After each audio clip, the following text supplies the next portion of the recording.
इधर इधर इधर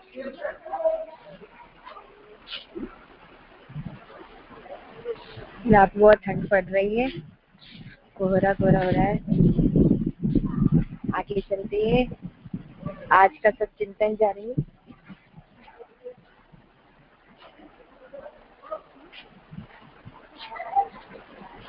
आस्तिकता का अर्थ केवल ईश्वर के अस्तित्व पर विश्वास करना ही नहीं, वरन यह भी है कि उनके निर्देशों का पालन यथावत किया जाए। उपासना का अर्थ समृद्धि और सुविधा के लिए गिड़गिड़ाना नहीं, वरन यह है कि हमारा यह शौर्य सजग हो, जिसमें अंधकार में भटकते लोगों का अनुकरण छोड़कर ईश्वर के पीछे एकाकी चल सके। दिखाना प्राची इसको, बहुत ही सुंदर आज का। हाँ दिख रहा है। सच्चिंतन, आस्तिकता का अर्थ केवल ईश्वर के अस्तित्व पर विश्वास करना ही नहीं, वरन यह भी है कि उनके निर्देशों का पालन यथावत किया जाए। बहुत ही सही बात है, हमें ईश्वर के नियम का पालन करना है। हम इस सृष्टि में रहते हैं, ईश्वर के अनुशासन नियम का पालन करना हमारा पहला ही सत्संकल्प हमें यही शिक्षा देता है कि हम ईश्वर को सर्वव्यापी न्यायकारी मानकर उसके अनुशासन को पालेंगे। तो वास्तव में हमें ईश्वर के अनुशासन का, निर्देशों का पालन करना हमारे जीवन में जरूरी है। उपासना का अर्थ समृद्धि और सुविधा के लिए गिड़गिड़ाना नहीं है। हम लोग उपासना तो जरूर करते हैं, लेकिन हम ईश्वर के गुणों को अपने अंदर आत्मसात करने के बजाय हम ईश्वर से मांगने की बात करते हैं। हम उनसे हमेशा गिड़गिड़ाते रहते हैं कि मुझे ये चाहिए, वो चाहिए, मेरे कष्ट ये वो। तो ये नहीं होना चाहिए। हमारा यह शौर्य सजग हो, जिस अंधकार में भटकते लोगों का अनुकरण छोड़कर ईश्वर के पीछे एकांकी चल सके। तो इस सांसारिक इस दुनिया में रहते हुए यदि हम ईश्वर के पीछे चले, ईश्वर को माने, ईश्वर के नियम के अनुसार कार्य करें और अपने संपूर्ण कार्य को उनको सौंपते हुए कार्य करें, तो निश्चित ही हम एकांकी भी उस यात्रा पर चल सकते हैं। आज का सच्चिंतन यही था। बहुत बहुत प्रणाम सभी को। जय गुरुदेव। आइए हम अपने सभी को प्रणाम। मंदाकिनी वेब स्वाध्याय में आप सभी का हार्दिक स्वागत। वेब स्वाध्याय की परंपरा के अनुसार आज बुधवार का दिन हम लोग महापुरुष के जीवन दर्शन को जानते हैं परम पूज्य गुरुदेव के दृष्टिकोण से।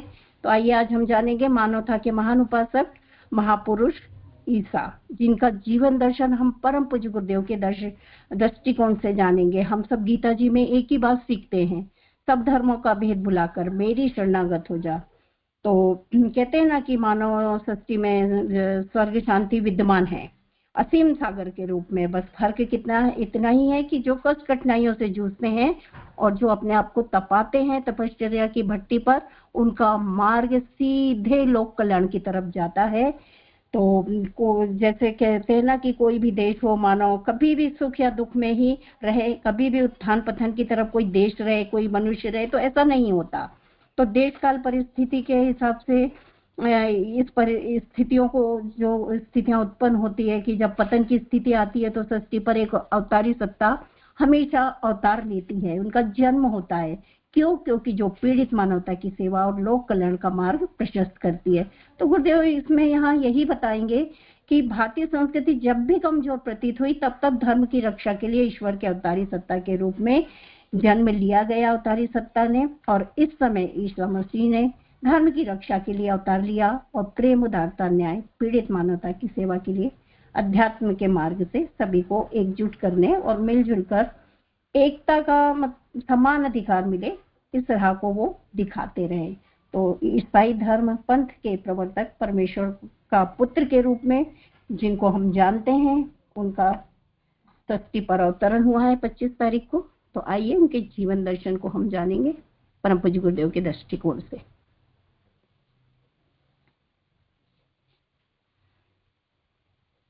जी दीदी, रीडिंग का क्रम ले लीजिए, मेरा माइक बंद कर दीजिएगा।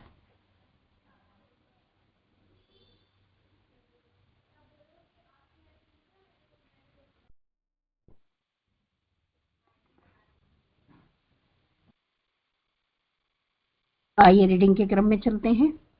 स्मार्टली पढ़िएगा सुधा दीदी, फास्ट पढ़िएगा और रीडिंग के इसमें कर लीजिए। सरोज दीदी अगर आप लोग आइए और स्लो, हमें कम से कम 12 पेज तक पढ़ना है आज।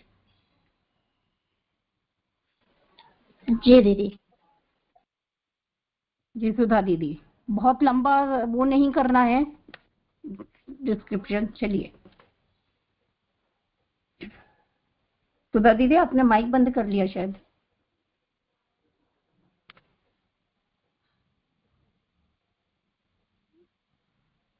सरोज दीदी स्टार्ट कर दें। चलिए सरोज दीदी 50% कर लें। जी धन्यवाद दीदी। जय गुरुदेव, प्रणाम सभी को। जैसा कि आज दीदी ने बताया कि आज हम सब पढ़ने जा रहे हैं मानवता के महान उपासक महापुरुष ईशा। आइए शुरू करते हैं। सभी लोग एक साथ एक स्वर में गायत्री महामंत्र का उच्चारण, उसके बाद शुरू करते हैं।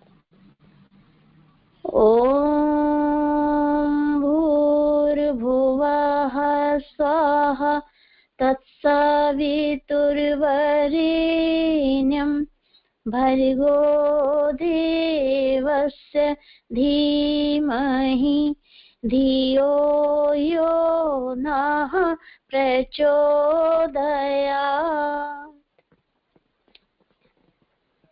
मानवता के महान उपासक महापुरुष ईशा। पेज नंबर शुरू से ही है 2 नंबर पेज पर। मानव समाज की प्रगति का इतिहास उत्थान और पतन के युगों की एक दीर्घ श्रृंखला की तरह है। ऐसा उदाहरण एक भी नहीं मिल सकता जब कोई जाति या देश निरंतर उन्नति ही करता रहा, जिसकी अवस्था सदा वैभव संपन्न और सुखी ही रही हो। ऐसा होना प्रकृति के काल चक्र के नियमों के प्रतिकूल है। जब तक कोई जाति कठिनाइयों का, विषम परिस्थितियों का सामना नहीं करती,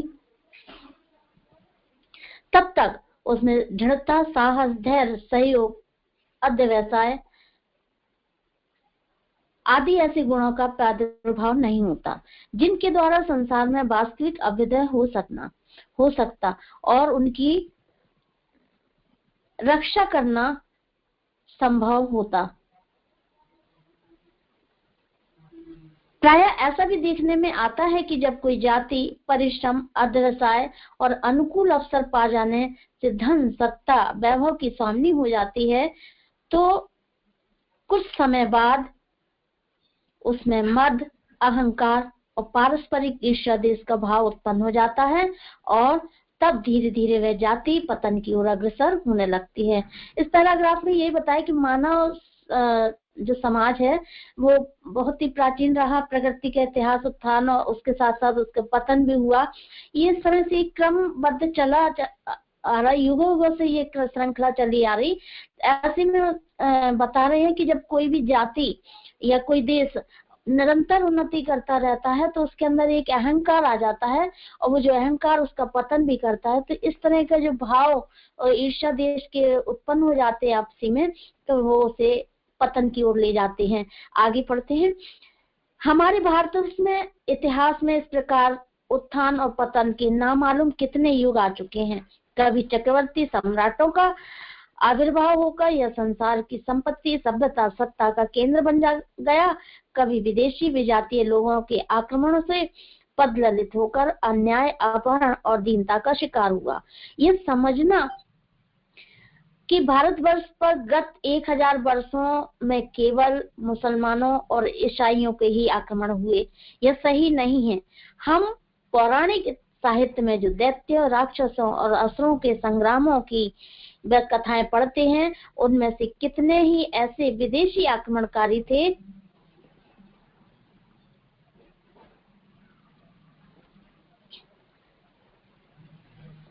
यहाँ बता रहे हैं कि जब भारतवर्ष का ही इतिहास लेकर देखा जाए तो बहुत ही पुराने समय को भी लेकर देखा जाए तो कहते हैं कि मुगल आए तो भारतवर्ष का पतन हुआ। पहले ऋषियों मुनियों के समय में बहुत संपन्न हुआ करता था, चक्रवर्ती सम्राटों के समय में, लेकिन कह रहे हैं ऐसा नहीं। और उससे पहले हम वैदिक काल में जाते हैं तो राक्षसों का भी अत्याचार, अनाचार इस देश पर, भारतीय संस्कृति पर हुआ।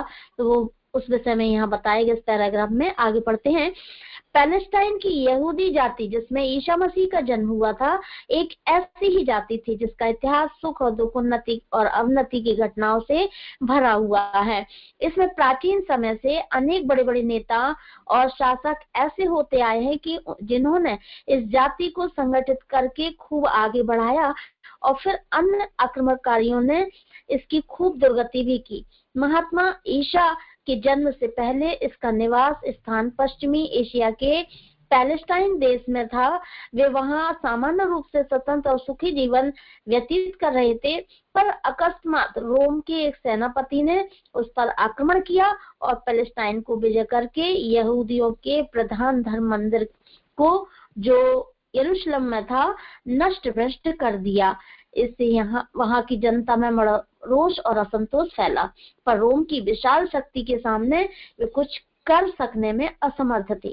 पैलेस्टाइन के शासक रोम के अधीन हो गए और उनको कर यानी टैक्स देने लगे, पर जनता ने रोम वालों का विरोध करना ना छोड़ा और जो लोग षड्यंत्र बलवा सविनय कानून भंग के रूप में अपनी खोई हुई स्वतंत्रता को प्राप्त करने का प्रयत्न करते ही रहे।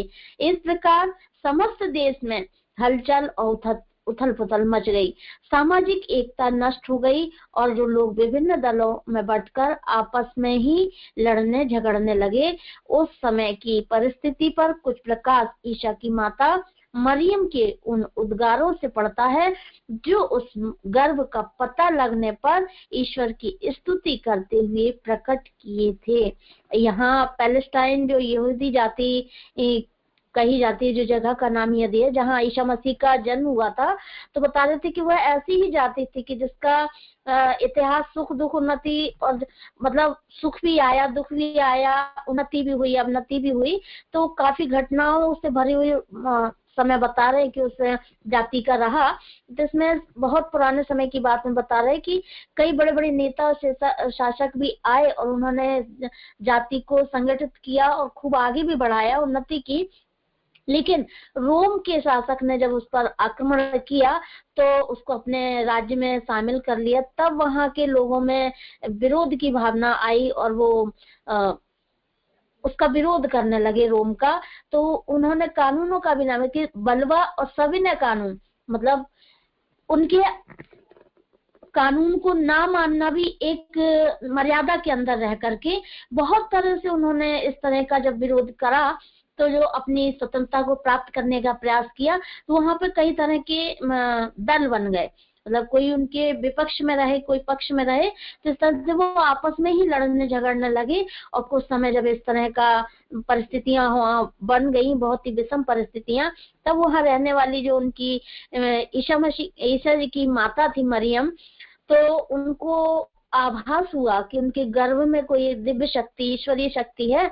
तो उन्होंने उस ईश्वरीय शक्ति की स्तुति करते हुए उस समय जो कहा आगे, उस सर्वशक्तिमान ने अहंकारियों का दर्प भंग कर दिया। उसने शक्ति संपन्नों को अपने आसन से गिरा दिया और दीन दुखियों को महत्व प्रदान किया। दरिद्रों को उसने आशीर्वाद दिया और धनवानों को खाली हाथ लौटा दिया। ये जो उन्होंने स्तुति की उस परमात्मा के विषय में कि वो सर्वशक्ति परमात्मा है जो अहंकार का नाश करता है, शक्ति संपन्नों को ऊंचाइयों से नीचे भी ला सकता है, ऐसा सर्वशक्ति संपन्न परमात्मा दीन दुखियों की सहायता करता है, दरिद्रों को आशीर्वाद देता है और धनवानों को खाली हाथ भी लौटा देता है। ऐसे सर्वशक्तिमान ईश्वर की उन्होंने स्तुति की है। उस समय भीतर और बाहर सब तरफ से पैलेस्टाइन में अशांति की ज्वाला प्रज्वलित थी और लोगों में राष्ट्रीय तथा जातीय समस्याओं के विषय में बड़ा विवाद चल रहा था। ऐसे समय जबकि विदेशी और देशी शासक मिलकर जनता का शोषण और अत्याचार कर रहे हो, राजनीतिक क्षेत्र में हलचल मची रहती हो, यहूदी विचारकों का ध्यान स्वभावतः अपने धर्म ग्रंथों की भविष्यवाणियों की तरफ जाने लगा और वे सोचने लगे कि अब ईश्वरीय राज्य का समय पास आ चुका है और धार्मिक लोगों के उद्धार के लिए भगवान की तरफ से कोई महापुरुष मसीहा प्रकट होने ही वाला है। उनकी स्थिति अनेक अंशों में भारतीय जनता से मिलती जुलती सी थी, जो किसी अन्यायी शासन को में कष्ट पाने पर भजन कीर्तन के रूप में भगवान से पुकार करने लगती थी और आशा करती है कि शीघ्र ही भगवान की शक्ति अवतार लेकर के उनके दुखों को दूर करे। बहुत ही सुंदर ये वाला पैराग्राफ बता रहे कि जब वहाँ विषम परिस्थितियां रही, बहुत ही राजनीतिक हलचलें भी होती रही, तो वहाँ के जो विचारक थे उनका ध्यान अपने धर्म ग्रंथों की जो भविष्यवाणियां दी हुई थी उस पर गया। और वही कि जब अत्याचार पापाचार ज्यादा बढ़ जाता तो ईश्वर जो है रूप अवतरित होता है और वो लोगों का कल्याण करता है। तो वही यहाँ पर बताया कि धार्मिक भारतीयता से जो मिलते जुलते भारत की जो कहानियां और दृष्टांत सुनने में आते हैं कि सब लोग कब जब ज्यादा ही दुखी हो जाते हैं, अन्याय बढ़ जाता है, तब ईश्वर की सहायता लेते हैं। तो वही बात वहां पर भी हुई। तो वहां के उन्होंने ध्यान लगाया कि उन्होंने विश्वास कर लिया था कि भगवान की शक्ति अवतार लेकर उनके दुखों को दूर करेगी। ऐसे संकट काल में ईश्वर का आविर्भाव हुआ। उसने उत्तरी पैलेस्टाइन के नजरेत नामक उत्तरी पैलेस्टाइन के नजरेत नामक स्थान में एक सामान्य स्थिति के बड़ाई के घर में जन्म लिया था। उसने माता पिता धार्मिक विचारों के थे और उसे भी आरंभिक अवस्था में एक यहूदी धर्म की पाठशाला में ही भर्ती कराया गया था। वह नियमित रूप से यहूदियों के धर्म मंदिर में प्रवचन सुनने जाता और प्रतिवर्ष पासोवर के पर्व के अवसर पर यरूशलेम की यात्रा करता था। छोटी आयु में ही उसमें विशुद्धता, सत्यता और तेजस्विता के चिन्ह देखने में आते थे। उसे बाइबल के ईसाइया के लेख बहुत पसंद थे और उसमें से वह प्रायः निम्नलिखित वाक्य पढ़ा करता था।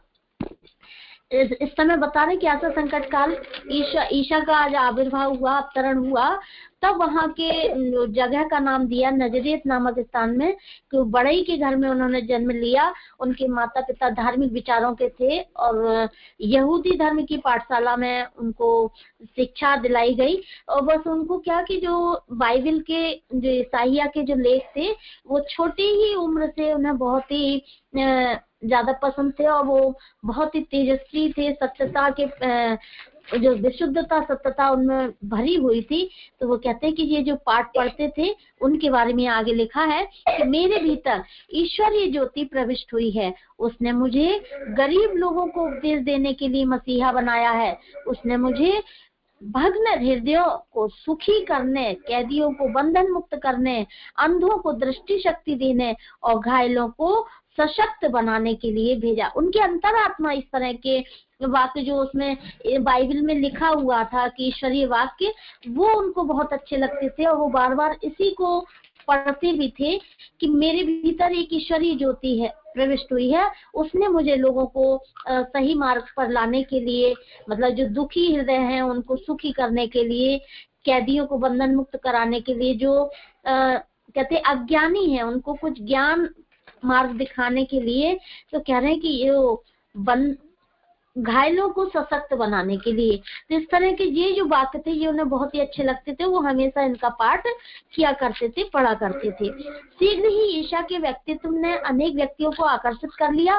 उसके विवाद करने के विषय, प्रतिपादन करने का ढंग ऐसा जोरदार था कि लोग सहज ही उसके कथन की सच्चाई को स्वीकार कर लेते थे। और जो लोग रोमन साम्राज्य के विरुद्ध षड्यंत्र रचते रहते थे उन्होंने उसे एक भावी नेता अनुभव करके अपने दल में मिलाना चाहा। आरंभ में ईशा का झुकाव उनकी तरफ कुछ हुआ, पर कुछ ही समय बाद उनका भाव पलट गया और वे कहने लगा कि शक्ति से नहीं, बल से नहीं, वरन आध्यात्मिक मार्ग द्वारा ही सच्ची सफलता प्राप्त हो सकती है। भौतिक शक्ति कुछ समय के लिए प्रधानता प्राप्त कर भी ले, पर यह ज्यादा दिन टिक नहीं सकती, क्योंकि उसका आधार प्रायः स्वार्थ परता भी होता है। बहुत ही सुंदर यहाँ बता रहे कि जब ईशा थोड़े समझदार हुए तो वहाँ के जो रोमन सरकार के विरोधी थे तो उन्हें अपने पक्ष में लेना चाहा। तो ईसा मसीह थोड़ा दिन तो उनके साथ जुड़े, लेकिन जब उन्हें पता कि ये गलत मार्ग है इनका, तो उन्होंने फिर उनको समझाया भी कि शक्ति से नहीं, बल से नहीं, बल्कि आध्यात्मिक मार्ग के द्वारा हम सफलता प्राप्त कर सकते हैं। तो यहाँ के ज्यादा दिन जो भौतिक सफलता होती है वो ज्यादा दिन तो नहीं टिकती, क्योंकि उसका मूल आधार बता रहे हैं कि स्वार्थ उसके पीछे होता है। स्वार्थपरता जहाँ होती है वहाँ वह कहते हैं कि कोई भी व्यक्ति हो, समाज हो या राष्ट्र हो, वो ज्यादा दिन उन्नति नहीं कर सकता। उसने विचार किया कि यदि रोमनों को हराकर उनके वैभव का स्वामी पैलेस्टाइन हो जाए तो इसमें क्या लाभ होगा। क्या रोमनों के स्थान पर सैड्यूसीज, यहूदी पूंजीपति और फरीसीज, मध्यम वर्ग वाले का शासन स्थापित हो जाने और पुरोहितों के बनाए कानून, धार्मिक आदेश जारी होने के साधारण जनता का विशेष कल्याण हो सकता है। मनुष्य का कल्याण तो ईश्वरीय राज्य की स्थापना से ही संभव है। ईश्वरीय राज्य क्या है? ईश्वरीय राज्य वह है जिसने अन्यायपूर्ण सामाजिक भेदभाव ना हो, गरीबों के कष्ट मिटाए जाएं, धन संपत्ति को अपेक्षा की दृष्टि से देखा जाए, सब प्रकार के दमनकारी और पारसिक शक्ति पर आधार रखने वाले शासन का अंत हो जाए और लोग परस्पर प्रेम भाव रखने लगे। दीदी मैं इसको एक्सप्लेन करती हूँ, उसके बाद दूसरी दीदी तैयार रहे। तो उन्होंने विचार किया कि यदि रोमनों को हराकर उनके वैभव का उनका जो भी वैभव है वो पैलेस्टाइन को बना दिया जाए तो इससे क्या लाभ होगा। सोचा विचारा उन्होंने कि रोमनों के स्थान पर यहूदी पूंजीपति जो सैड्यूसीज नाम दिया और फरीसी मध्यम वर्गीय जो शासन स्थापित हो जाने और जो पुरोहितों के द्वारा बनाए गए धार्मिक आदेश है उनको जारी कर दिया जाए तो जनता का क्या कोई विशेष कल्याण हो सकता है। तो मनुष्य का कल्याण तो ईश्वरीय राज्य की स्थापना से ही संभव होगा ना। ईश्वरीय राज्य क्या है? तब उन्होंने स्पष्ट किया, ईश्वरीय राज्य वह है जिसमें अन्यायपूर्ण कोई भी कार्य ना हो, सामाजिक भेदभाव ना हो, गरीबों के कष्ट मिटाए जाएं, धन संपत्ति की उपेक्षा की जाए, सब प्रकार से दमनकारी और जो पार्श्विक शक्ति रखते हैं अपने पास ऐसे लोगों को का अंत हो जाए और लोग परस्पर प्रेम भाव के साथ रहने लगे। तो दीदी आगे जो दीदी लेना चाहें वो दीदी आगे देखिए। बहुत सुंदर आपने पढ़ा, आगे मैं लेती हूँ। नाम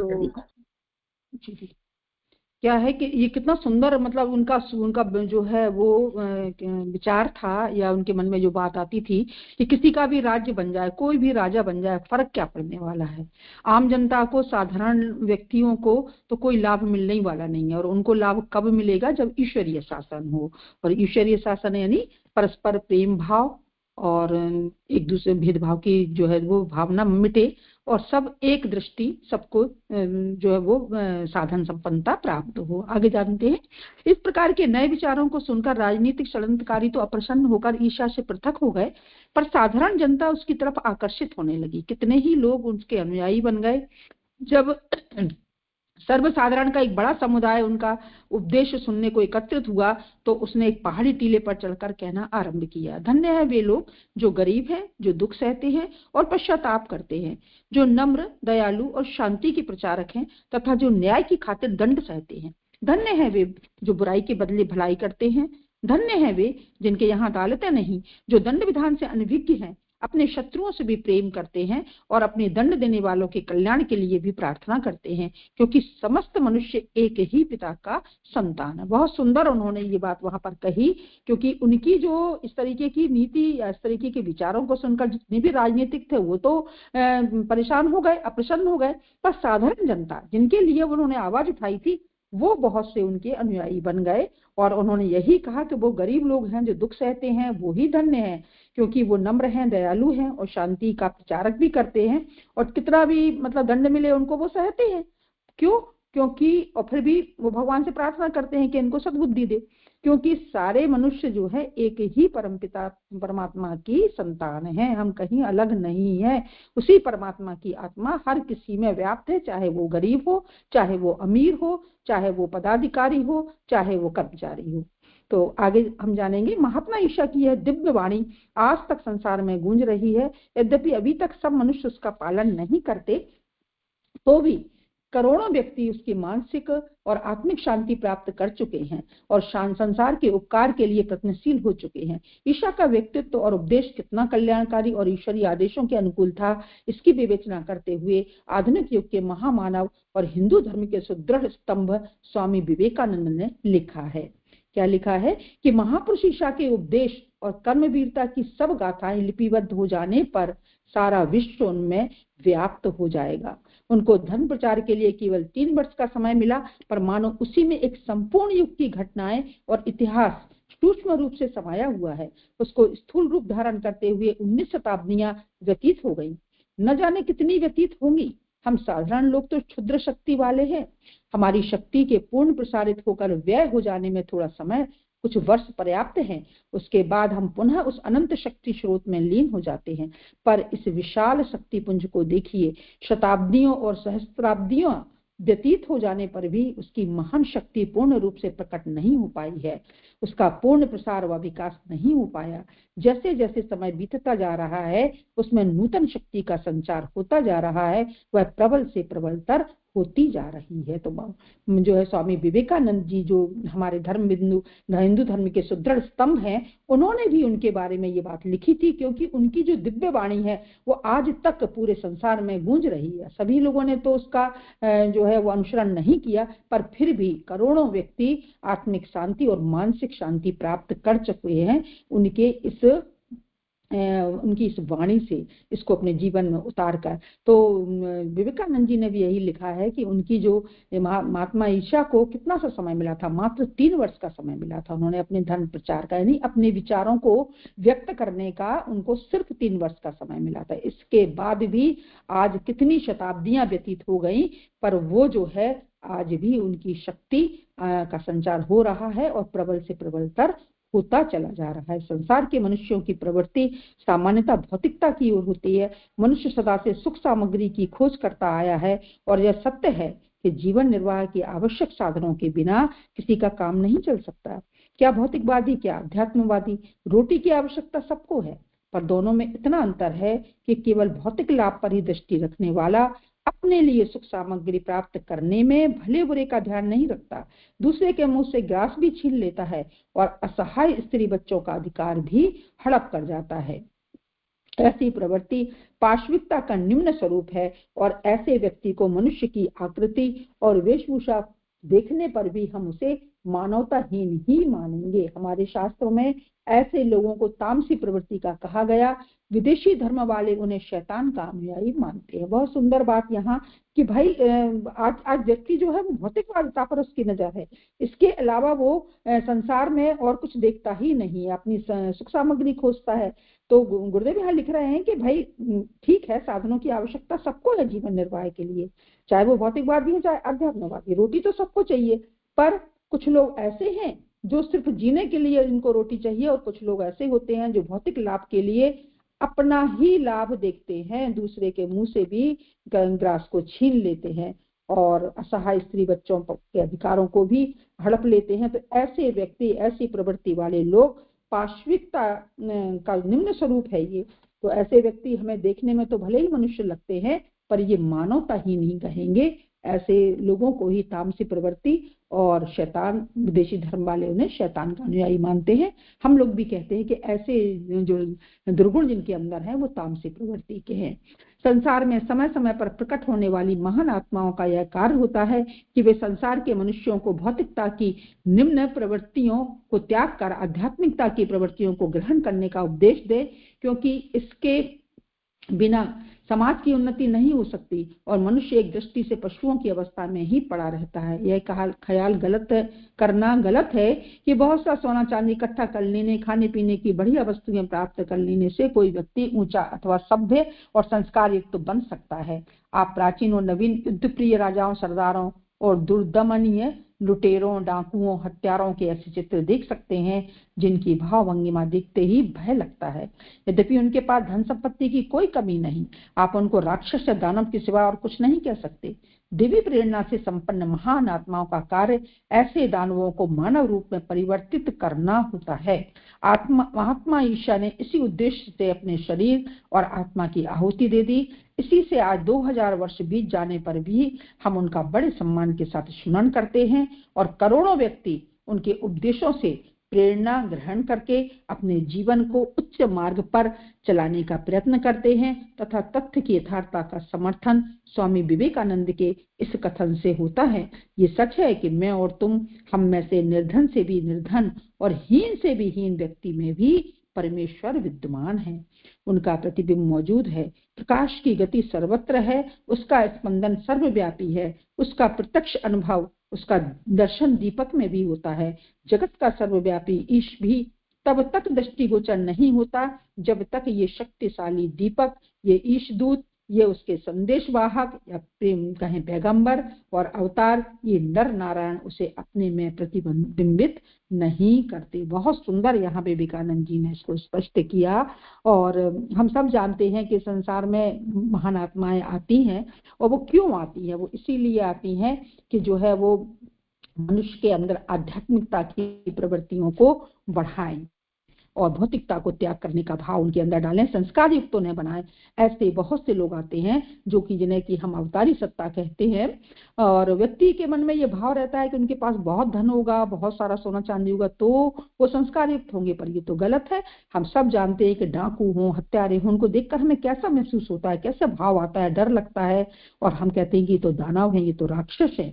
तो यहाँ वही सब करने के लिए महात्मा ईसा आए थे और उन्होंने अपनी आहुति यहाँ पर दी। हम सब जानते हैं कि उनको सूली पर चढ़ा दिया गया था। 2000 वर्ष हो गए आज, फिर भी करोड़ों व्यक्ति उनके उपदेशों को ग्रहण कर रहे हैं और उच्च मार्ग पर चलने का प्रयत्न कर रहे हैं। तो विवेकानंद जी ने बहुत स्पष्ट किया कि चाहे कोई धनवान हो, चाहे निर्धन से निर्धन, हीन से हीन व्यक्ति भी क्यों ना हो, सबके अंदर वो परमेश्वर तत्व विद्यमान है। जिस तरीके से प्रकाश सर्वत्र है, यदि हम कहें सूर्य का प्रकाश हर घर में जाता है, चाहे वो गरीब हो चाहे वो अमीर हो, तो उसी तरीके से ईश्वर का जो अंश है वो सभी है। और ये हमें महसूस नहीं होता है। ये महसूस कब होता है? जब कोई अवतारी सत्ता आती है और वो अपने अंदर प्रतिबिंबित करके हम सबको उसका मार्गदर्शन कराती है। जी दीदी, आगे का पढ़ने के लिए कोई है? सुधा दीदी है, तो सुधा दीदी आप इसको ले लीजिए। मैं सुधा दीदी को होस्ट बनाती हूँ, नहीं तो फिर मैं लेती हूँ। हाँ नहीं, मैं थोड़ा सा लेती हूँ, जब तक सुधा दीदी को आप बना दीजिए, तो एक और मैं ले लेती हूँ। ठीक है दीदी, अब बनाइए जब तक। आगे है, ईसा मसीह एशिया निवासी थे। आज के युग में एक बड़ा अद्भुत दृश्य यह देखने में आ रहा है कि एक तरफ तो यूरोप, अमेरिका तथा अफ्रीका में भी बसने वाले समस्त गोरे तथा ईसा मसीह के अनुयायी हैं, उनको ईश्वर मानकर प्रार्थना उपासना करते हैं। दूसरी तरफ वे एशिया निवासियों को अश्वेत अथवा काला कहकर हीन कोटि का मानते हैं। सभी गोरी जाति वालों के देशों में एशिया निवासियों के प्रवेश पर कुछ न कुछ प्रतिबंध लगे हैं, और अफ्रीका निवासी गोरे तो उनको अपमान पूर्वक अपने हाथ से निकालते रहते हैं।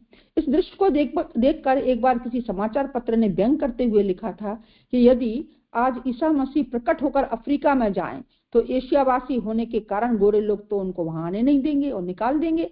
यद्यपि वे उनको चित्रों में नीली आंखें और भूरे बाल चित्रित करके उनको अपनी जाति का प्रकट करने की चेष्टा करते हैं, पर बाइबल में स्पष्ट कहा है कि वे पैलेस्टाइन के निवासी थे, जो सदा से एशिया का ही एक देश है। इसके अतिरिक्त बाइबल में उस युग की घटनाओं का जो वातावरण दिखाया है, जैसे सूर्य की गर्मी, तीव्र धूप, गर्मी की अधिकता, प्यास से व्याकुल नर नारी, कुओं से पानी खींचती स्त्रियां, ये सब दृश्य एशिया मात्र में ही दिखाई पड़ते हैं। तो यहाँ गुरुदेव उस बात को स्पष्ट कर रहे हैं कि ईसा मसीह एशिया के निवासी थे।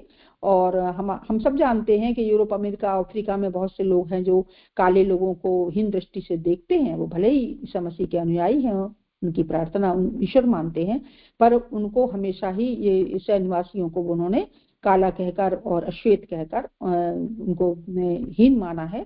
तो यहाँ वही व्यंग कर रहे हैं कि यदि आज ईसा मसीह होते तो उनको भी वो ऐसे भगाते क्या, क्योंकि ये तो एशियाई ही थे। गोरे लोगों ने कभी इस बात पर ध्यान नहीं दिया कि ईसा ने उनको प्रेम धर्म का जो उपदेश दिया है और मनुष्य मात्र को परमात्मा का पुत्र बतलाकर परस्पर परोपकार और उदारता के व्यवहार की जो शिक्षाएं दी हैं, वे सब एशियाई धर्मों से ही ग्रहण की गई हैं। यूरोपीय दर्शन और विचारधारा का मूल उद्गम यूनान रहा है। वहां के निवासी अपनी सभ्यता को सर्वोच्च मानते रहे। अन्य देशवासी उनकी निगाह में अर्ध सभ्य अर्थात बर्बर थे। उनके मतानुसार यूनानी जो कुछ करते थे वही श्रेष्ठ कर्तव्य था।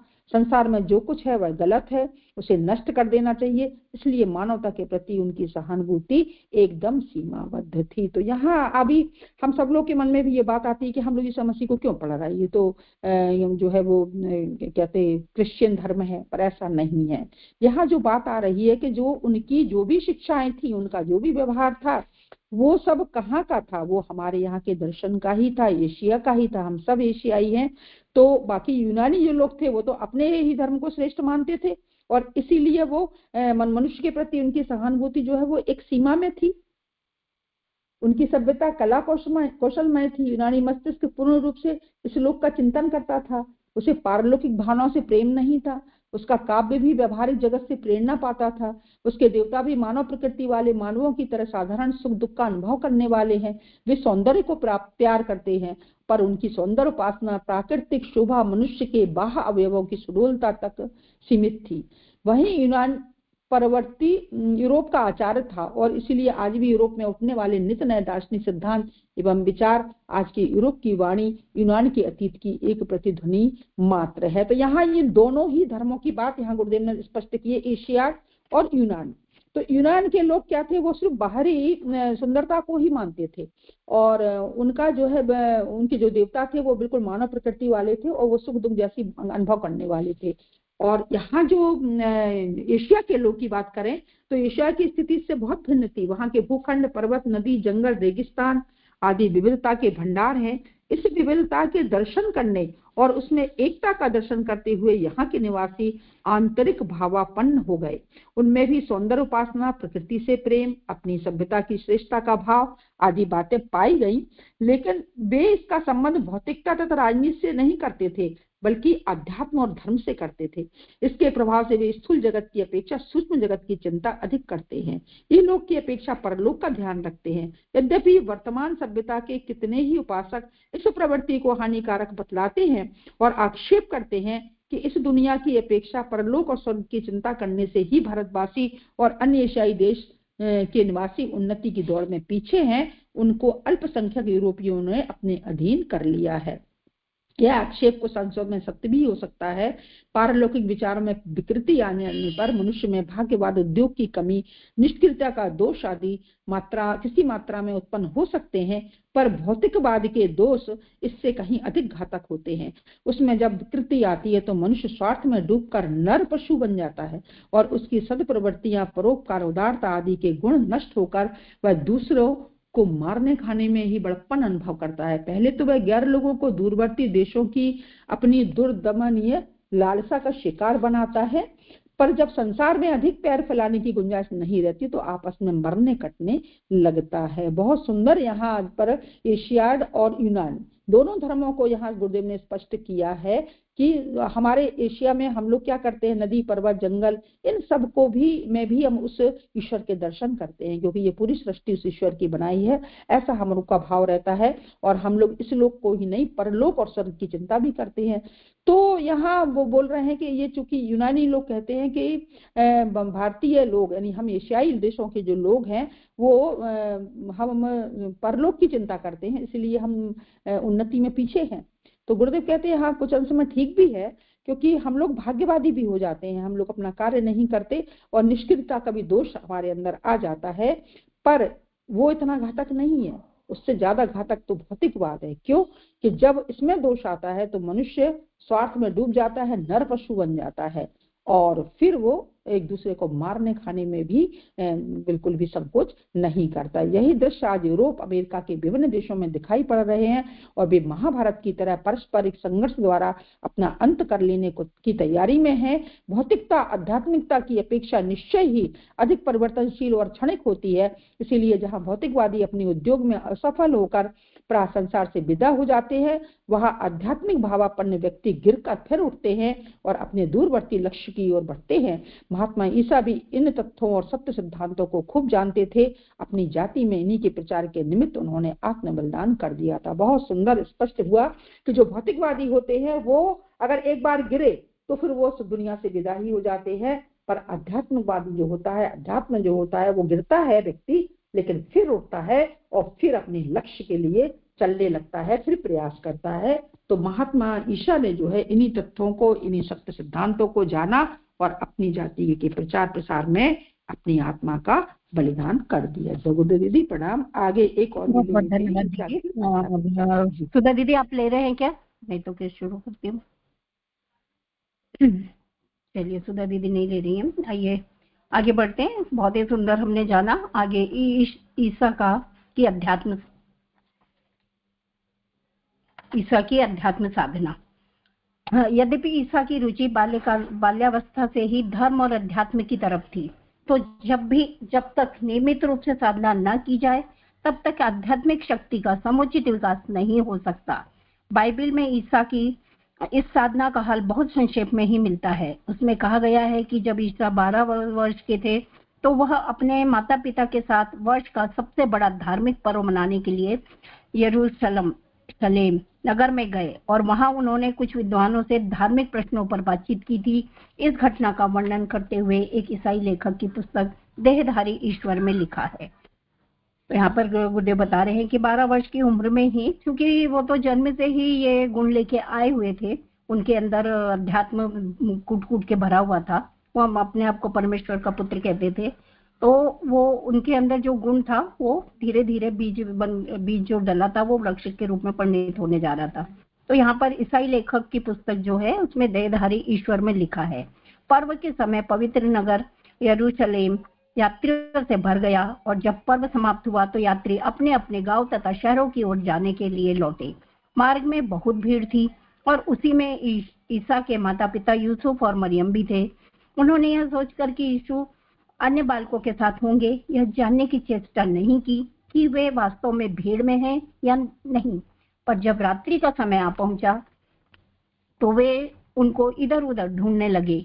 जब कहीं उनको ना पाया तो वे घबरा उठे और यीशु को ढूंढते हुए यरूशलेम की तरफ लौटे। वे एक दूसरे को दोष दे रहे थे, यह सब अपनी ही लापरवाही के कारण हुआ था। यह सोचकर उनके हृदय भय तथा वेदना से कांप उठते थे। यरूशलेम पहुंचकर उन्होंने गली कूचों में सब जगह खोज की, पर कहीं उन्हें यीशु नहीं मिले। अंत में कुछ धुंधली सी आशा रखते हुए वे मंदिर के समीप आ पहुंचे। मंदिर में प्रवेश करते ही उन्होंने देखा कि बड़े बड़े विद्वानों के साथ उनका पुत्र भी बातें कर रहा है। उन्होंने देखा कि बालक यीशु उन विद्वानों द्वारा पूछे गए प्रश्नों का उत्तर ही नहीं दे रहे, किंतु स्वयं उन विद्वानों से प्रश्न पूछ रहे हैं और ये समस्त प्रश्न पवित्र शास्त्र तथा धार्मिक व्यवस्था के संबंध में हैं। यह दृश्य देखकर माता मरियम का हृदय उमड़ने लगा और उससे रहा नहीं गया। वह आगे जाकर बालक यीशु से पूछने लगी, बेटा तुमने हमारे साथ ऐसा व्यवहार क्यों किया? देख तेरे पिताजी और मैं तुम्हें ढूंढते हुए यहाँ तक आए हैं। यीशु ने अपनी माता की ओर शांत निश्चल भाव से देखा और कहा, आप मुझे क्यों ढूंढ रहे थे? क्या आपको यह मालूम नहीं था कि मुझे अपने पिता के भवन में ही होना है? बहुत सुंदर बात गुरुदेव यहाँ पे बता रहे हैं कि यदि परमात्मा का पुत्र है तो उसको अपना स्थान पता है कि उसे कहाँ रहना है, और वह वहाँ पर सभी के बीच में, बहुत उम्र छोटी थी लेकिन चूंकि वह परमात्मा का पुत्र थे और उनके पास में ज्ञान बहुत था, तो वो अपने ज्ञान को वहां पर आदान प्रदान कर रहे थे समस्त उस मंदिर में, भीड़ में। परंतु उन्होंने देखा कि उनकी बात का रहस्य मरियम की समझ में नहीं आया। वह यही समझ रही है कि उनका पिता यूसुफ ही है और यह भूल गई है कि उनका वास्तविक पिता परमेश्वर है। इस अवसर पर उन्होंने बात को बढ़ाना ठीक न समझा और एक आज्ञाकारी बालक के समान अपने गांव नजरेत को लौट आए। माता के समझ में नहीं आया, क्योंकि स्वाभाविक बात है, हम जो स्थूल दृष्टि से देखते हैं हमारा दृष्टिकोण ही यही होता है, ये मेरे माता पिता है। उस समय उम्र बहुत छोटी थी तो वे अपनी बात को नहीं समझा पाए और वो माता के साथ लौट आए। इस वर्णन से यह प्रकट होता है कि अनेक महापुरुषों की तरह ईसा का झुकाव आरंभ से ही धर्म और आध्यात्मिक विषयों की तरफ था और वे उसकी जिज्ञासा करते रहते थे। पर आगे चलकर उन्होंने किस प्रकार ज्ञान को विकसित किया जिससे 30 वर्ष की आयु में वे एक महान धर्मोपदेशक के रूप में अपनी जाति वालों के सम्मुख प्रकट हुए और कुछ ही समय में सर्वत्र एक धार्मिक विप्लव उत्पन्न कर दिया। इसका कोई वर्णन बाइबल में नहीं मिलता। उसमें एक आध जगह केवल इतना ही लिख दिया है कि आगामी 18 वर्ष तक वे सामान्य जीवन बिताते रहे और आसपास की पहाड़ियों में एकांत में बैठकर भगवान की उपासना करते रहे। यहाँ पर बहुत ही सुंदर बात है कि महापुरुषों की तरह ही उन्होंने अपना जीवन जिया था। उनका झुकाव धर्म और अध्यात्म की तरफ भी शुरू से ही था। और कहते हैं ना कि जब जब धर्म की हानि होती है तो अवतारी सत्ता उत्पन्न होती है। तो उस समय महात्मा यीशु का जो जन्म हुआ वो इसी मार्ग पर चलने के लिए हुआ और उन्होंने इस अपने जीवन में इसी धर्मोपदेशक के रूप में उन्होंने कार्य किया। और बाइबल में तो चूंकि इसका वो नहीं है ज्यादा वर्णन, लेकिन जो लिखा गया है इसमें ये बहुत ही सुंदर बात लिखी गई है। आगे हम इसको फिर जानेंगे। आगामी 18 वर्ष तक वे सामान्य जीवन बिताते रहे और आसपास की पहाड़ियों में एकांत में बैठकर भगवान की उपासना करते रहे। ये जो है ये निश्चित तौर पे ये भारतीय हमारे आत्मवेदताओं के संपर्क में इस समय रहे थे। तो आइए यहीं तक हम पढ़ेंगे। रितंभरा में पढ़ेंगे क्या ईसा भारतवर्ष आए थे आगे। तो आइए प्रतिभा दीदी आगे का विचारों का क्रम ले लीजिए। जी दीदी, जय गुरुदेव, प्रणाम सभी को। बहुत ही सुंदर। गुरुदेव के दृष्टिकोण से महापुरुष को पढ़ना एक अलग ही अनुभूति है। और आज का समय जब पूरे विश्व में एक धर्म को लेकर के ही एक जंग छिड़ी हुई है, तो हम ये समझ सकते हैं कि महात्मा ईसा भी, हम जिस सनातन की बात करते हैं, जो धर्म, उसी परंपरा से थे। तो यहाँ पे भी कोई भेद विभेद नहीं है। वो भी हमारे महापुरुषों की तरह यदि हमारे सारे उसी भाव को, जो गुरुदेव की जो विचारधारा है उसी के पंथ के ही रहे, तो यहाँ इस बात को बहुत अच्छे से समझने की आवश्यकता है। और ये बहुत ही सुंदर है कि ये इस पुस्तक को हम जन जन में यदि वितरित करें, अपने किसी ईसाई जो हमारे बंधु हैं उनको यदि हम दें, तो ये एक बहुत सुंदर एक होगा, हमारे अपने गुरुदेव की विचारधारा को पहुंचाने का एक बहुत बड़ा माध्यम बनेगा। आइए विचारों के क्रम में आप सभी लोग समय की सीमा को देखते हुए अपने विचार रखेंगे। विचारों के लिए क्वेश्चन टच करिएगा और आगे भी क्वेश्चन क्यों में आइएगा। उससे पूर्व हमारी होस्ट से दीदी यदि उपलब्ध है, हमारी अनीता दीदी, तो आप विचार रखें अपने। सुधा दीदी आप अपने विचार दें। जय गुरुदेव सभी को प्रणाम।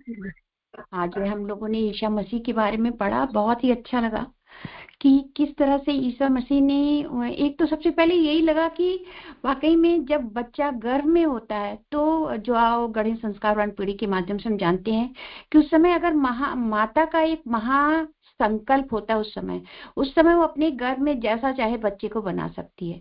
तब जब उन्होंने देखा कि सामाजिक एकता नष्ट हो रही है, वो यहूदी जाति के थे और पैलेस्टाइन की बात हुई है, रोमन लोगों का शासन हो गया था, तब उन्होंने यही प्रार्थना की, हे भगवान ऐसे बच्चे का जन्म हो जो इस सामाजिक जो अनेकता फैल रही है, जो इस तरह से संघर्ष फैल रहा है, अन्याय हो रहा है, उसको प्रकाशित करने वाला कोई इस तरह का पुत्र प्राप्त हो। और उन्हें उसी तरीके का पुत्र प्राप्त हुआ। दूसरा हम लोगों ने ये देखा कि उन्होंने कहा कि आध्यात्मिकता जो है वो भौतिकता से बढ़कर है, क्योंकि जो रोमन वाले होते हैं वो भौतिकता यानी भौतिक शरीर को ही महत्व देते हैं, लेकिन तो उन्होंने कहा भौतिकता तो समय के साथ नष्ट हो जाती है, परिवर्तनशील होती है, हर भौतिक चीज नष्ट हो जाती है, लेकिन जो अध्यात्म से जुड़ा होता है, जो आत्मा से जुड़ा होता है, वो एक बार गिरता है लेकिन पुनः फिर उठ जाता है, क्योंकि वो आत्मा से रिलेटेड होती है और आत्मा हमेशा स्वाभिमानी होती है, हमेशा ऊपर उठने की बात करती है, सबके कल्याण की बात करती है। ईश्वर राज्य के बारे में कि जो कहते हैं ना राम राज्य क्या है, तो यही बताया गया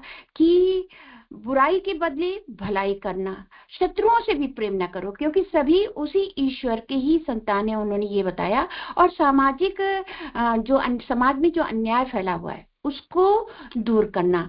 और साथ में इन्होंने साधना का भी बहुत महत्व बताया कि ईसा मसीह मंदिर में मतलब अपने निमित्त साधना भी करते थे। साधना एक ऐसी चीज है, हमारे आंदोलन में भी सबसे पहले साधना को ही रखा गया, क्योंकि साधना के आधार पर ही हमें वो शक्ति प्राप्त होती है कि हम समाज में जो विरोध फैला हुआ है, जो समाज में परेशानियां हैं, उनका हम सामना कर सकें। और अगर कोई भी कठिनाई आए तो हम फिर हारते नहीं हैं। हमारे अंदर एक बल होता है, ईश्वरीय बल होता है, ईश्वर की प्रेरणा से वो बल प्राप्त होता है।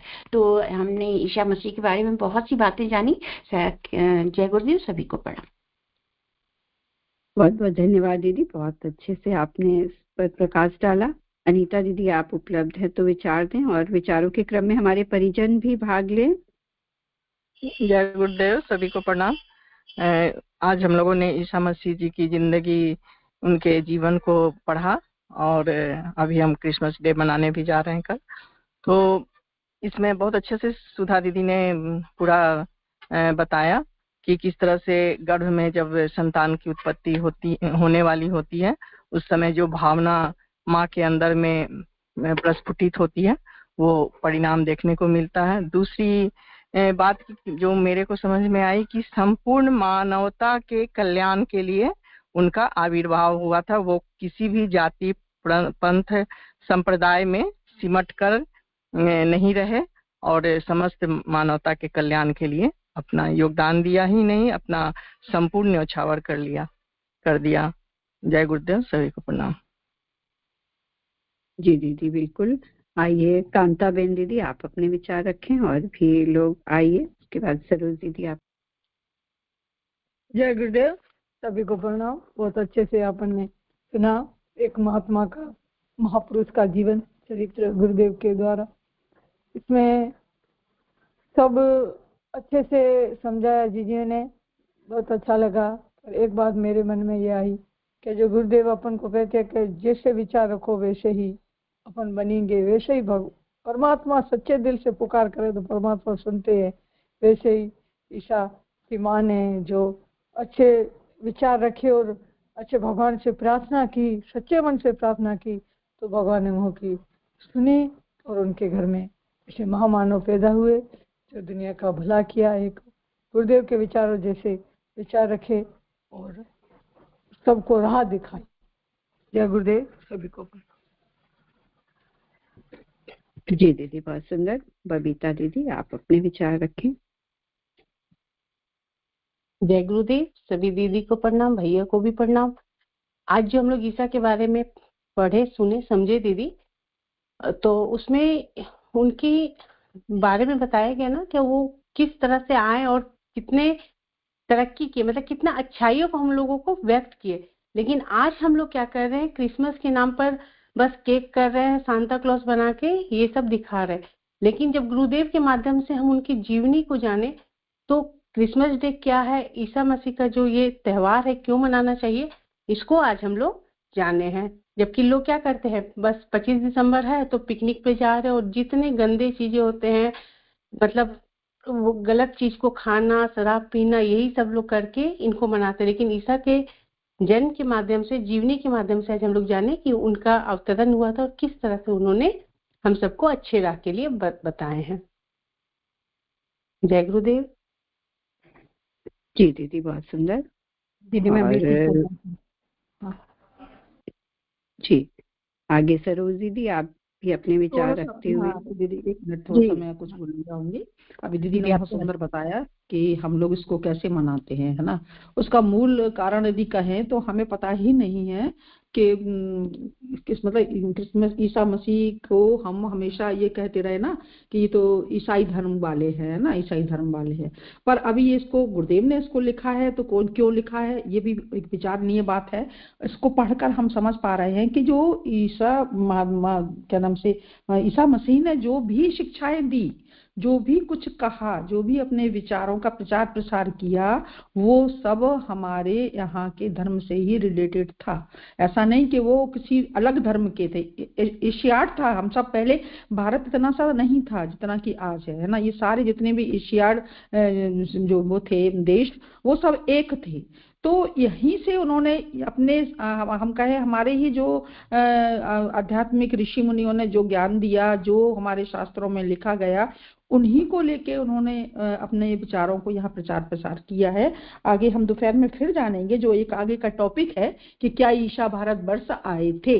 तो अभी इसमें हम और आगे भी जानेंगे कि वो भारतवर्ष आए या उन्होंने क्या किया। तो इस तरीके से चाहे हम बौद्ध धर्म की बात करें, चाहे हम ईसाई धर्म की बात करें, ये सब कहीं ना कहीं से हमारे साहित्य, हमारे जो दर्शन है हमारा यहाँ का भारतीय संस्कृति का, उससे ही निकलकर अपने विचारों का प्रचार प्रसार किया है। तो हमें इस बात को यदि जन जन तक हम पहुंचा पाए और इस बात को यदि हम बता पाए कि ईसा मसीह का ये क्या है, क्रिसमस क्या है, क्रिश्चियन क्या है, तो ही गुरुदेव का ये लिखा हुआ पढ़ा हुआ सार्थक होगा। ये भाव मुझे अंदर आया, इसलिए मैंने अभी बोलने की बात करी। जय गुरुदेव, प्रणाम सभी को। जी दीदी, मुझे भी बस यही लग रहा है कि इस पुस्तक को यदि हम अपने ईसाई भाइयों के बीच वितरित करें तो ये जो एक एकता का स्वर और अच्छे से हो सकता है, जब जहाँ बिलगाव की बात होती है और हम अलग ना समझे, वो सब हमारे ही भाई बंधु हैं। तो जी आगे सरोज दीदी, आप आगे का क्रम देखिए विचार। जी धन्यवाद दीदी। स्वाति दीदी भी है दीदी, तो सर वो अपना विचार दे पाए। स्वाति दीदी, ठीक है दीदी, पहले आप लीजिए। आप सभी को प्रणाम दीदी, जय गुरुदेव। आज मैंने स्वाध्याय तो नहीं अटेंड किया, लेकिन आप लोगों ने ईसा मसीह के बारे में थोड़ा बहुत पढ़ा होगा, ऐसा मुझे लगता है, बातों से भी सुनने में समझ में आ रहा है। आज पेपर है दीदी, बस यही कहना था, थोड़ा सा आप लोगों की आवाज सुन लेती हूँ तो थोड़ा ऑफ लक दीदी, पूरे वेबसाइट पे दीदी आपका बढ़िया पेपर दीदी, बहुत बहुत शुभकामनाएं। आप बहुत पढ़ रही है, अच्छी वाली, ऐसे हवा ठंडी ठंडी चल रही है, ऐसी वाली ठंड पड़ी दीदी। आज आपका पेपर बहुत अच्छा होगा दीदी। चलिए, बहुत बहुत धन्यवाद। और जो कुछ भी पढ़ रही है वो सब आप लोगों के लिए जाएगा, आप लोग मतलब हम लोगों के लिए होगा, ऐसी उम्मीद करती हूँ। उसका उपयोग भी हो, यही गुरु सत्ता से प्रार्थना। गुरुदेव करवा रहे हैं जो कुछ भी करवा रहे हैं, और हम अगले नए आयाम पर वेब स्वाध्याय को ले जा सके। आप लोगों को भी मैंने वीडियोस भेजे हैं, आप लोग भी उसको सुने, जो भी सुन सकता है। ऐसा जरूरी नहीं कि डिग्री ही लेना है, एग्जाम ही देना है, लेकिन बहुत अच्छे लेक्चर्स हैं उस कोर्स के। साइकोलॉजी है, साइकोलॉजी हम सबका विषय है, तो निश्चित ही वो सबको हेल्प करेगी। और आगे आप आज का विषय कंटिन्यू करें। प्रणाम सभी को। जय जी दीदी, प्रणाम। बहुत बहुत शुभकामनाएं स्वाति दीदी, आपको बेस्ट ऑफ लक। आप देंगी पास, हम लोग होंगे दीदी। चलिए आगे बढ़ते हैं। जो आज पढ़ा ईसा मसीह के बारे में, बहुत ही अच्छी जानकारी गुरुदेव के माध्यम से हम तक पहुंची। और अभी दीदी बोल रही थी कि आज विकृति जो आ गई इस त्योहार को, इस पर्व को, उनके जन्म दिवस को मनाने के समय में, तो ये पुस्तक को पढ़कर ही हम शायद सही रूप इस क्रिसमस डे को जो मनाते हैं वो समझ पाए। बहुत ही उचित विचार है कि इस पुस्तक को सब तक पहुंचाया जाए, समझाया जाए कि क्या है, क्यों क्रिसमस डे हम सब मना रहे। बहुत ही सुंदर। आइए आगे आहुतियों के क्रम के लिए बढ़ते हैं। जी अनुपमा दीदी, आप सत्संकल्प पाठ लेंगे और परिजन आ जाएं आहुतियों के क्रम के लिए। जी दीदी, अनुपमा दीदी, आप सत्संकल्प पाठ लीजिए। जय गुरुदेव, सभी दीदी को प्रणाम। बहुत अच्छा हम लोग ईसा मसीह के बारे में जान रहे हैं। हालांकि कई जगह प्रचार किया जा रहा है कि नहीं, अपने धर्म का हो, सनातन धर्म है, यीशु अलग है, ऐसा बच्चों को जो करना बनाए, इस तरह की बात आ रही है। लेकिन गुरुदेव के कलम से लिखी हुई बातें जब हम लोग सुनते हैं तो मन को बहुत अच्छा लगता है कि नहीं, हर जगह से जहाँ भी जो अच्छाइयाँ हैं, जो ये है, उसको ग्रहण किया जाना चाहिए। बहुत अच्छा। चलिए दीदी, हम लोग आज का सत्संकल्प पढ़ते हैं। 14 नंबर का सत्संकल्प है, परंपराओं की तुलना में विवेक को महत्व देंगे। ये छोटी सी लाइन है, लेकिन हम लोग कई बार अपने घिसी पिटी बातें लेके चलते रहते कि नहीं ऐसा हुआ है तो ऐसा ही होता रहेगा।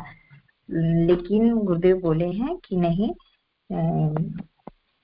जो परंपरा चल रही है अगर उसमें कोई कमियां हैं तो उसको छोड़ देना चाहिए और अपने विवेक के अनुसार उसको आगे बढ़ाना चाहिए। और इसको तो मैंने बहुत अच्छे से हमेशा पालन किया है। जैसे छठ पर्व मैं करती हूँ तो लोग कहते हैं, पहले तो मैं जैसे केवल साड़ी पर किया करती थी।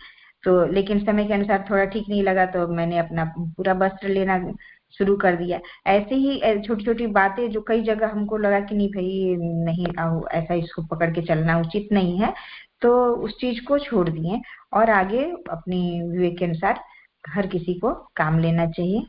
बहुत अच्छा। जय गुरुदेव, प्रणाम। एक बार और पढ़ते हैं। परंपराओं की तुलना में। जी दीदी, बहुत सुंदर। परंपराओं की तुलना में विवेक को महत्व देना ही है। आइए आहुतियों के क्रम के लिए आगे बढ़ते हैं। जी रानी शर्मा दीदी, आप अपने विचार देते हुए गायत्री महामंत्र के माध्यम से आहुति का क्रम शुरू करिए। जय गुरुदेव, सभी को प्रणाम। आज हम सब ने ईसा मसीह के बारे में जाना। आइए उनके जीवन से हम सीखते हैं, उनको आत्मसात करते हैं और सभी को सद्बुद्धि प्राप्त हो, इन्हीं भाव के साथ गायत्री मंत्र की आहुतियां प्रदान करते हैं। ओम भूर्भुवः स्वः तत्सवितुर्वरेण्यं भर्गो देवस्य धीमहि धियो यो नः प्रचोदयात् स्वाहा। इदं गायत्र्यै इदं न मम।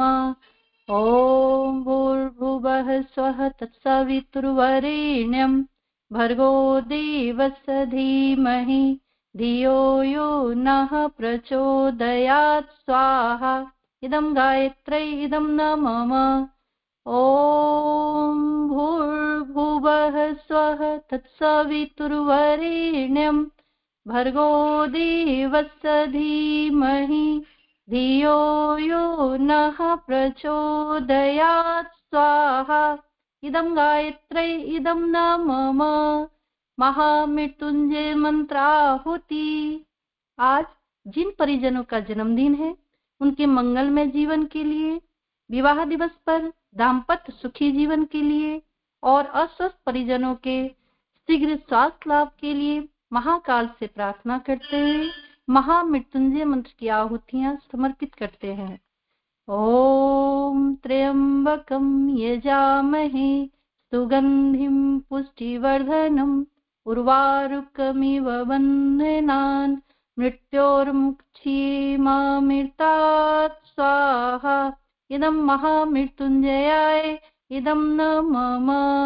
ओम त्र्यंबकं यजामहे सुगंधिं पुष्टिवर्धनम् उर्वारुकमिव बन्धनान् मृत्योर्मुक्षीमामृतात् स्वाहा।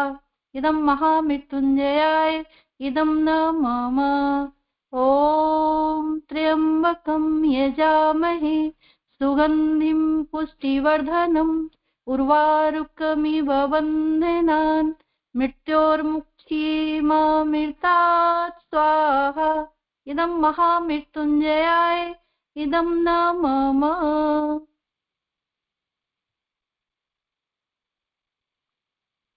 दिवंगत आत्मानां शांत्यर्थम आहुति। वे परिजन जिन्होंने स्थूल शरीर छोड़ दिया है उनकी आत्मा की शांति एवं सद्गति की प्रार्थना करते हुए भावपूर्ण आहुति।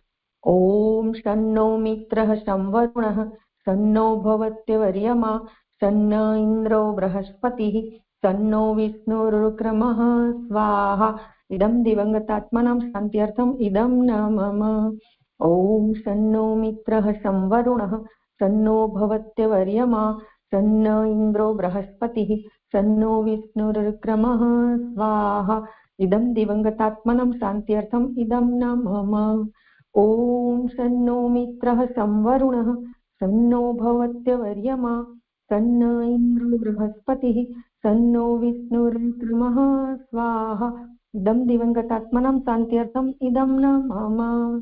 पर्यावरण संशोधनार्थम आहुति। ओम पृथिव्यै स्वाहा स्वाहा। ओम अंतरिक्षाय स्वाहा स्वाहा। ओम सूर्याय स्वाहा स्वाहा।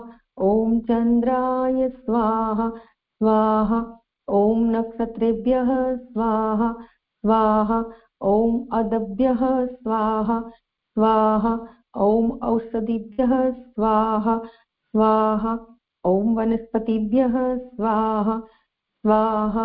ओम चराचरेभ्यः स्वाहा स्वाहा। ओम सरीसृपेभ्यः स्वाहा स्वाहा। इदं पर्यावरण पुष्ट्यर्थम इदं न मम।